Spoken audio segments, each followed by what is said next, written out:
What's up guys, welcome back to the channel. You're watching Tom Trips Out, and in this episode, we're talking about dating in Cambodia. My name's Tom, this is my trip out.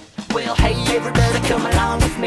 Take a trip to a place to find without see. Meet people, live foods, see the joy they bring. And how much it costs to try new things. Well, come and watch me on my trip out. My name's Tom, this is my trip out.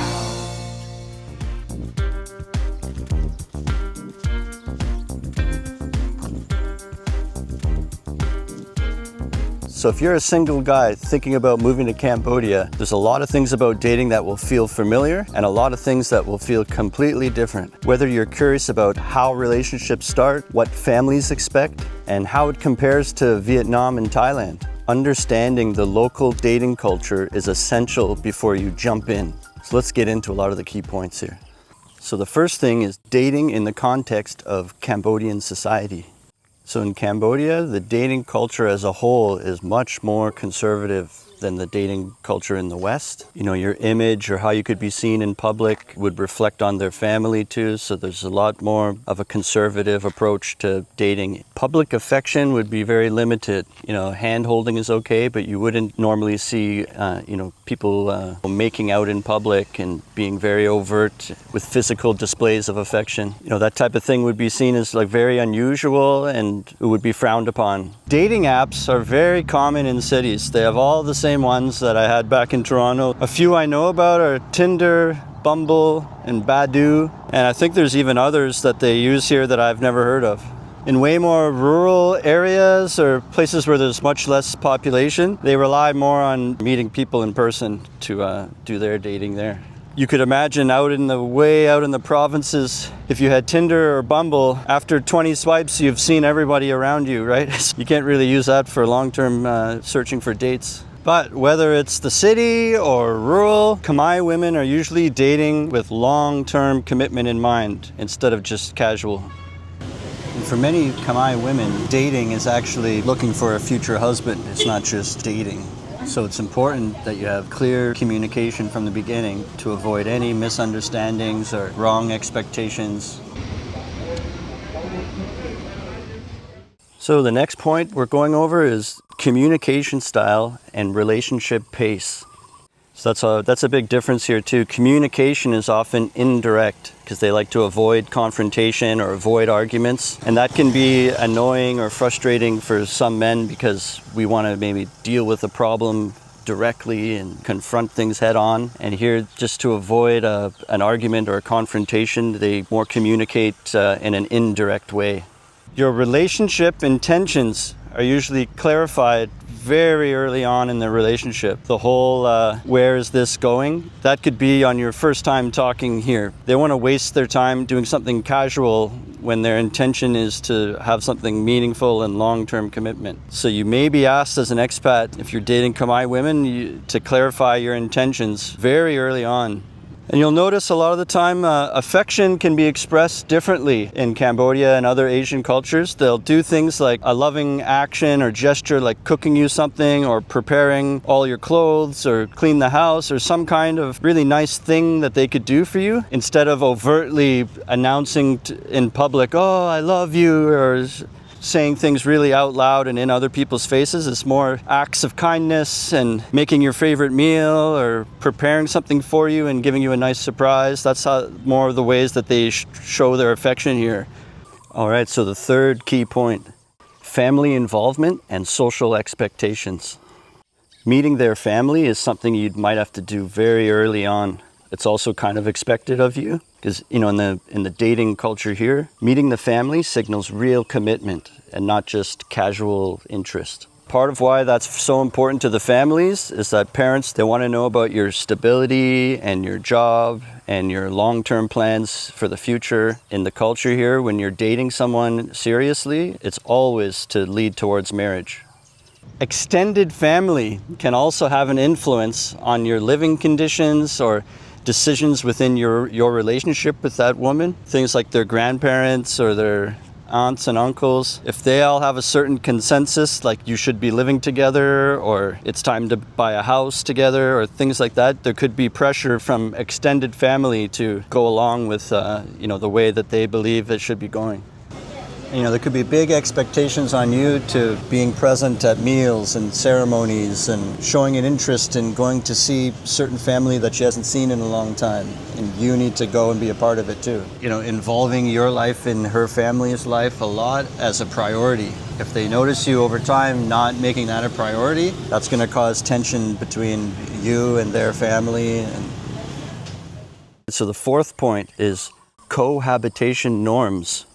Cohabitation before marriage is very common in cities, but it's less common in rural areas. But in my own experience, observing my friends dating and living here for 4 years, as an expat dating Khmer women, they want to move in very quickly. It could be within the first month of knowing you even. And I think it's because often they will live with their families or they don't have their own place. They're living with a lot of people and they think, oh man, that's the closest thing to having like their very own place to themselves is moving out and living with you. So that's something you could be ready for when you start dating someone. It would be just in the first few weeks, they may want to try to move in. The traditional way a Khmer woman would go about that is once they have their family's approval, they would move in with their partner. But now in major cities, it's become more urbanized and, much more common to move in sooner or whenever the woman wants to.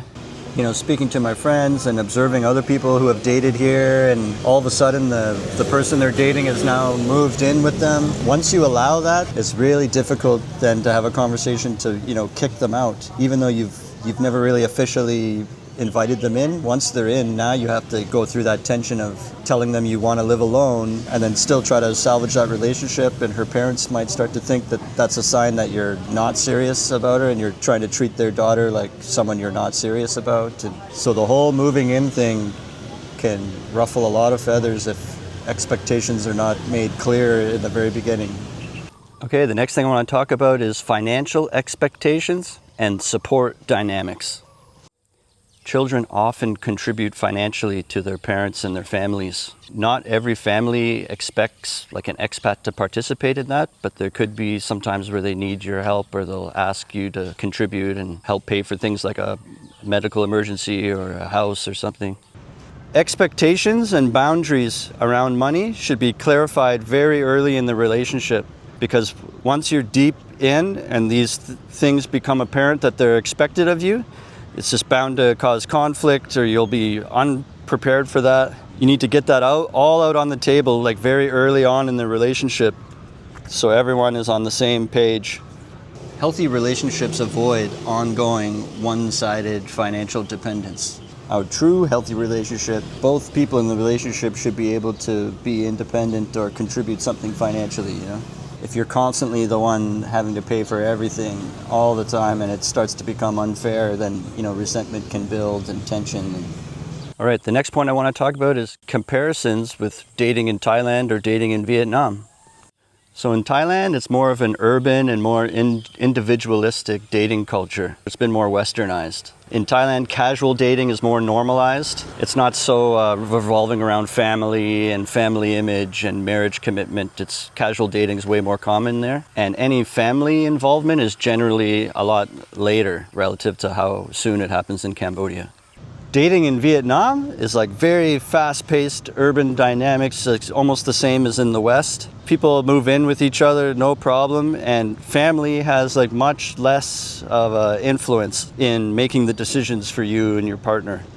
So if you're looking for more of like a fast-paced and less family-oriented place to date, then maybe Vietnam would be better, or Thailand as well. With Cambodia, they're a bit more conservative here. Okay, so the next point I want to talk about is the expectations placed on an expat husband after you're married. So participating in family obligations, like all the different ceremonies, and they have religious holidays here. You might have to go for like her parents' anniversary or their birthdays, and sometimes their extended families can live far away out in the rural provinces, and you'll have to do road trips and go out there and stay there, and you might be the only foreigner, and You're far and far from any city. And so after you're married, you have to be prepared that those things are like a big priority to them and their family. And you'll have to be a big part of it. It can be even common that modest contributions to their family and to their parents with money could be expected during these ceremonies and big religious holidays, and put a bit of money in the hat. And that's seen as a respectful gesture to do as the husband. Showing respect to elders at family events, like being polite and greeting and, practical help, like maybe physically helping and doing things like that, as well as being a very responsible husband with a stable job. These are things that are very important and like a priority to their family. Supporting your wife's long-term goals is important, and it makes you seem like a great husband. And that could mean like her career aspirations, getting re-educated, or family commitments, things like that. So the last thing I want to talk about is the community perception and cultural norms dating Khmer women.